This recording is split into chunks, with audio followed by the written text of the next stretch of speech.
दोस्तों नमस्कार। संसद की कलई खुल गई या लोकतंत्र की कलई खुल गई? महज 24 घंटे के भीतर समूचे देश ने इस देश की राजनीतिक सत्ता की ताकत का एहसास कर लिया। एक ऐसी ताकत जिसके सामने संसद कोई मायने रखती नहीं है, विपक्ष की कोई हैसियत है नहीं, और लोकतंत्र के भीतर जो संस्थान यह सोचकर जीते हैं कि संविधान है तो उनकी मौजूदगी संविधान के तहत तय की हुई है, उनकी भी कोई हैसियत नहीं है। कल लोकसभा और आज राज्यसभा, इन 24 घंटों के भीतर कल तो सस्पेंस था कि प्रधानमंत्री इस देश के सबसे बड़े घोटाले को लेकर कुछ कहेंगे या नहीं कहेंगे। वो सस्पेंस संभवतः आखिरी शब्द तक बरकरार रहा, इसीलिए स्तब्ध हो गया था कल देश और स्तब्ध थी लोकसभा। लेकिन आज राज्यसभा में सब कुछ खुला खेल था, एक ऐसा खेल जिसमें विपक्ष जानता था प्रधानमंत्री कुछ नहीं कहेंगे, उसमें सत्ता पक्ष भी जानता था प्रधानमंत्री जो कहेंगे उस पर तालियां ठोकनी है, नारे लगाने हैं। तालियां ठोकी गई, नारे लगाए गए, लेकिन दूसरी तरफ तकरीबन पौने 2 घंटे तक विपक्ष शोर मचाता रहा। वो कहता रहा अडानी अंबानी भाई भाई, रिश्तों का जिक्र था, इस देश के क्रोनी कैपिटलिज्म का जिक्र था। इस देश के भीतर इतनी बड़ी तादाद में किसी एक कॉरपोरेट को लाभ मिला हो और वो अंतर्राष्ट्रीय मंचों पर लगातार सवालों के साथ जूझ रहा हो, लेकिन भारत के भीतर की संसद खामोश है। यह सवाल इसलिए भी महत्वपूर्ण है क्योंकि भारत की अपनी करेंसी दुनिया में इतनी ताकतवर नहीं है कि वह भारत को चला सके, और शायद इसीलिए डॉलर की तुलना में रुपए को लेकर अक्सर आकलन होता है। और भारत का शेयर बाजार भी अंतर्राष्ट्रीय तौर पर जो निवेशक वहां जुड़ते हैं उसके जरिए शेयर बाजार में रफ्तार आ जाती है। लेकिन बीते 3 से 4 दिनों में दुनिया के टॉप मोस्ट 6 बैंकों ने खुद को अडानी के धंधे से अलग कर लिया है। एक्सपोजर देते हुए कई कंपनी और कई बड़े वेल्थ इंटरनेशनल लिमिटेड की कंपनियों ने भी अपने तौर पर एक्सपोजर बंद कर दिया, यहां तक कि डाउ जोन्स ने भी लिस्टिंग से हटा दिया। लेकिन भारत के भीतर, वो भी संसद के भीतर, कोई असर नहीं पड़ा। राजनीतिक सत्ता के माथे पर शिकन आई या नहीं आई यह तो दूर की गोटी है, लेकिन जो कुछ कल लोकसभा के बाद आज राज्यसभा में हुआ वो अपने तरीके का अनूठा है। अनूठा इसलिए क्योंकि खुले तौर पर इस देश के संविधान और इस देश के लोकतंत्र और इस देश की संसद को लेकर जो सवाल अभी तक किसी के जहन में भी रेंगते हो वह सारे सवाल बेमानी है।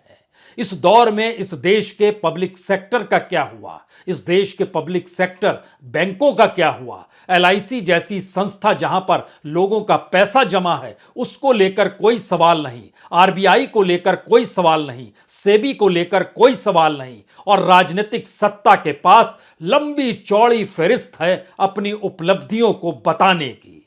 यह अलग मसला है कि कल लोकसभा में जिन आंकड़ों के आश्रय प्रधानमंत्री अपने भाषण का पाठ कर रहे थे और आज जब राज्यसभा में पाठ कर रहे थे तो आंकड़े अलग अलग थे। यानी वह सारी चीजें जो रखी जा रही थी वह एक दिन में बदल भी रही थी, लेकिन संसद में सत्ता है और सत्ता के बोल हैं तो फिर उसको स्पॉन्ज नहीं किया जाएगा, यानी उसको दस्तावेज से हटाया नहीं जाएगा। जो कह दिया वो पत्थर की लकीर।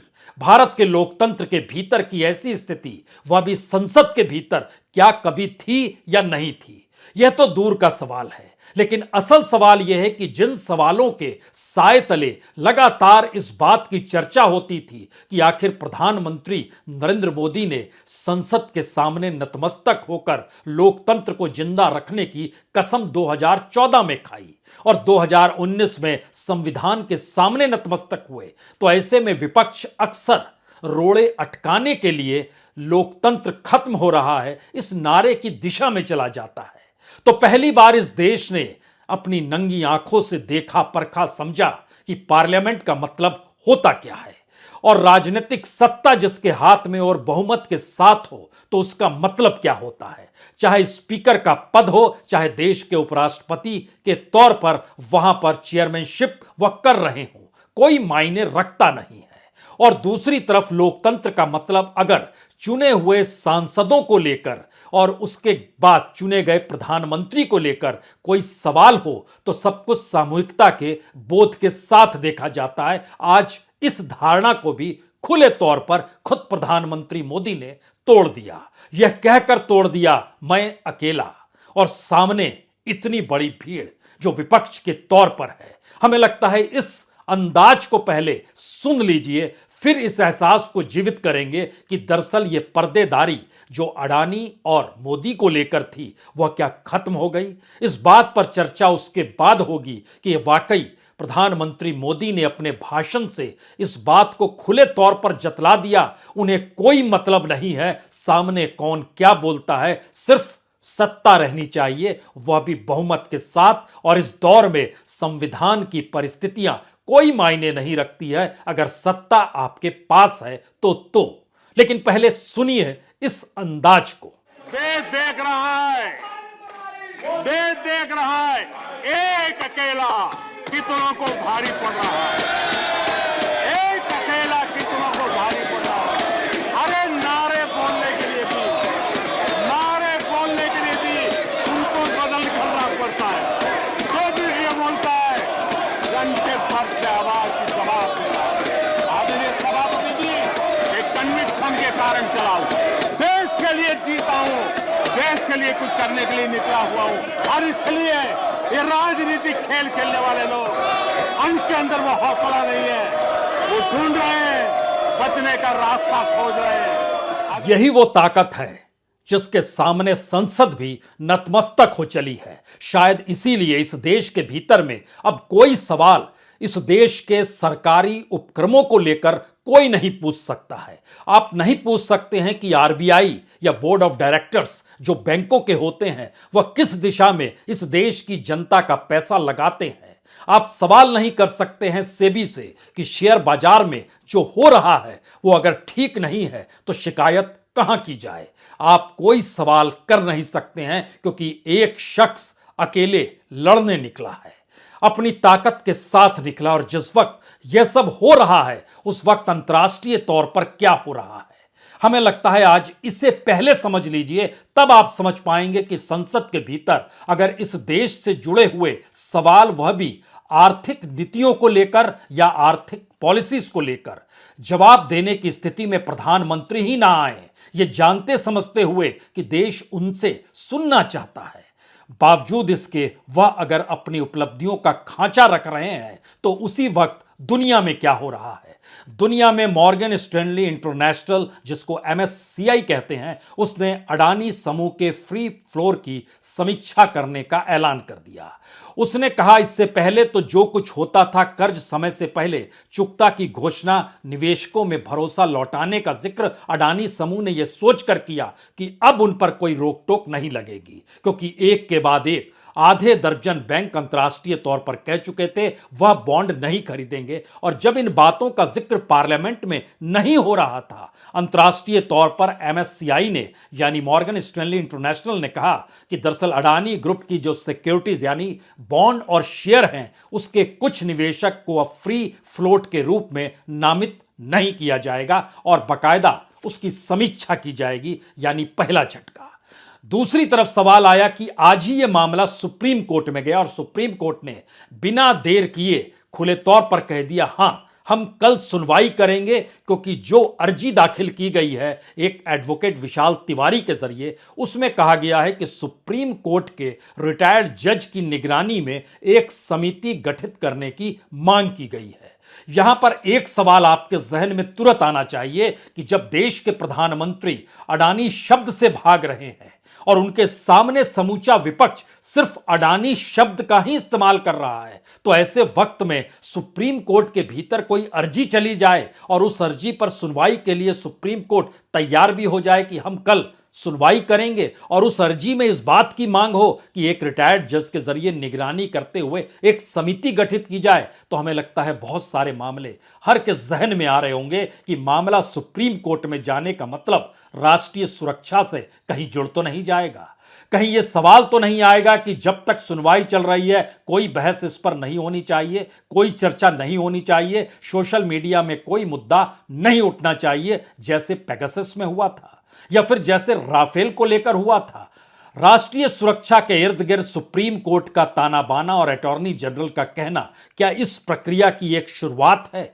जिस वक्त सरकार कुछ नहीं कहना चाहती है लेकिन सुप्रीम कोर्ट तैयार है।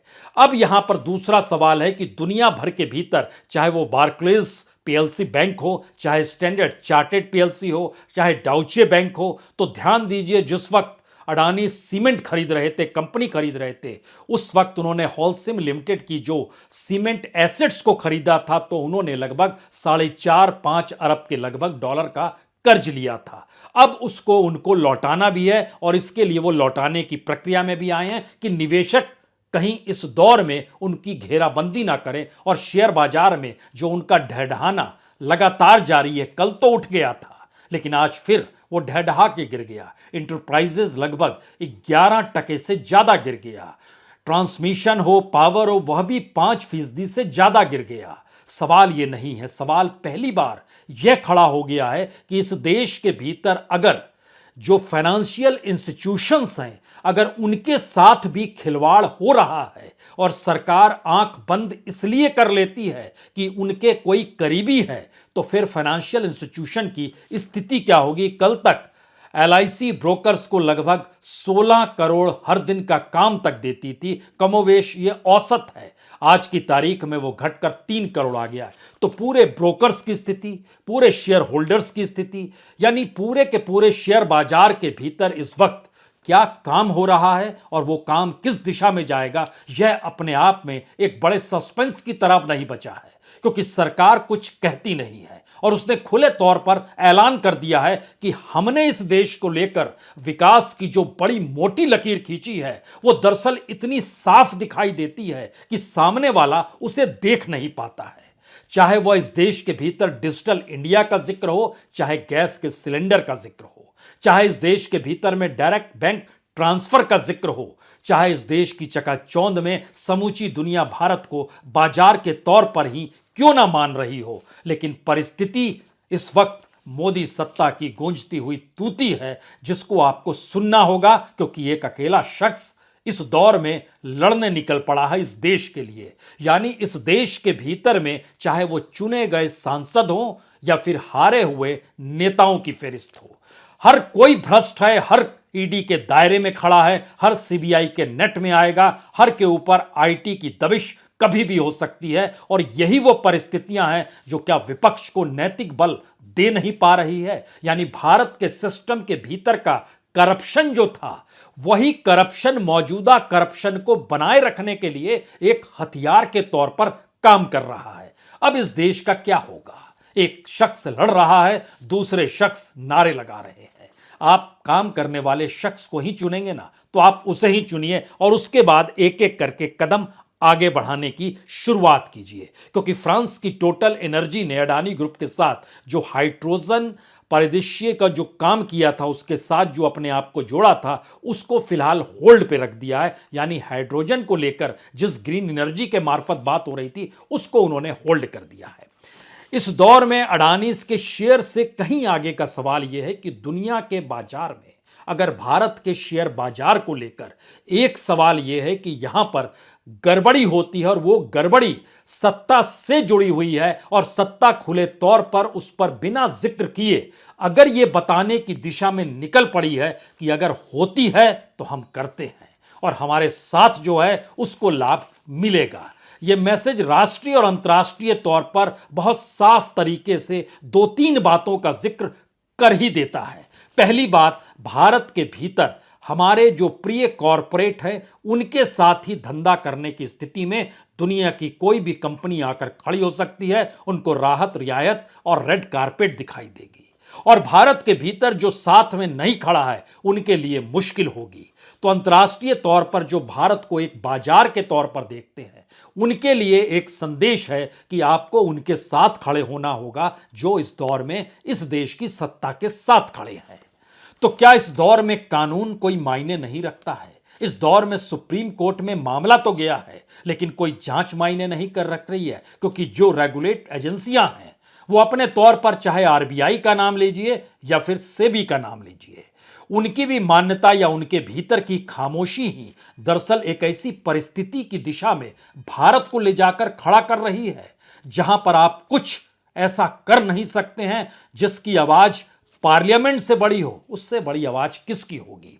यह सवाल अब इसलिए है क्योंकि इस देश के भीतर तमाम इकोनॉमिक एस्पेक्ट को लेकर दुनिया भर में चर्चा यह भी है कि जब आप किसी कॉरपोरेट के हवाले सारी चीजें कर देते हैं तो बड़े बड़े प्रोजेक्ट्स जिस पर वित्तीय निवेशक लगातार पैसा जो डाल रहा हो और पैसा अगर रुक जाए, क्योंकि अंतर्राष्ट्रीय तौर पर अगर आवाजाही पैसे की रुकेगी तो फिर प्रोजेक्ट्स भी ढीले पड़ेंगे।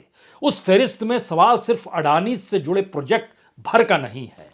एक दृष्टि है इस दौर के भीतर में कि भारत की अपनी इकोनॉमिक कंडीशन और इस देश के वेलफेयर स्टेट की सोच और उसके पैरेलल में मुनाफा कमाने के तौर तरीके, इन तीन परिस्थितियों को एक साथ अगर मोदी सत्ता पार्लियामेंट के भीतर बखान करती है तो वह अपने उपलब्धियों की पूरी फहरिस्त लाकर सामने रख देती है और आपके पास दूसरा कोई रास्ता बचता नहीं है कि इसके बाद आप कौन सी आवाज सुनना चाहते हैं।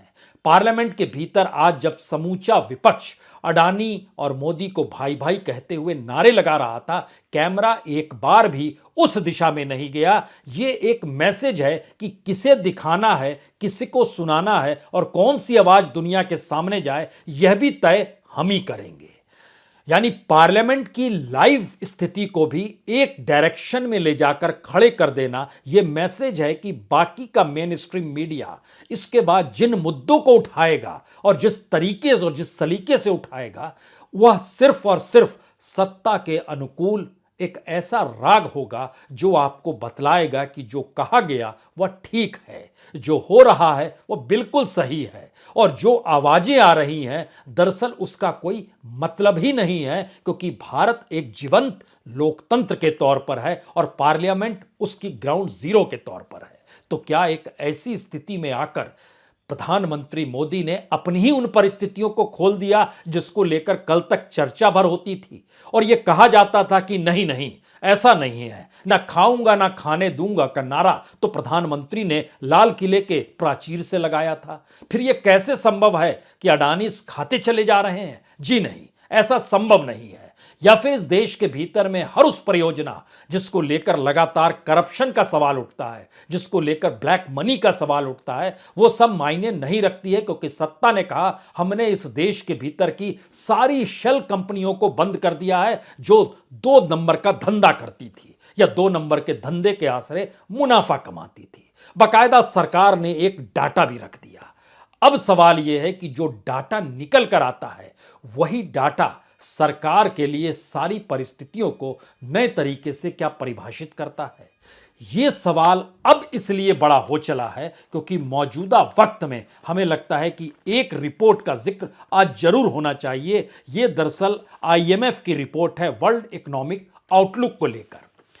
आईएमएफ ने भारत की विकास दर को जो बतलाया, उसमें जो खांचा रखा, वो पहली बार इस जनवरी के महीने में वर्ल्ड इकोनॉमिक आउटलुक आया है। यह बहुत साफ तौर पर कुछ मैसेज को बहुत साफ कर रहा है। वो बता रहा है कि दरअसल भारत की इकोनॉमी की सबसे बड़ी खासियत यह है कि इन्होंने अपने जीडीपी सीरीज को बदल लिया, यानी 2011 और 12 सीरीज को अपना लिया। इसकी सबसे बड़ी खासियत यह है कि अनऑर्गेनाइज सेक्टर यानी अनफॉर्मल सेक्टर जो होता है, असंगठित क्षेत्र जो होता है, उसका कोई डाटा मिलता नहीं है।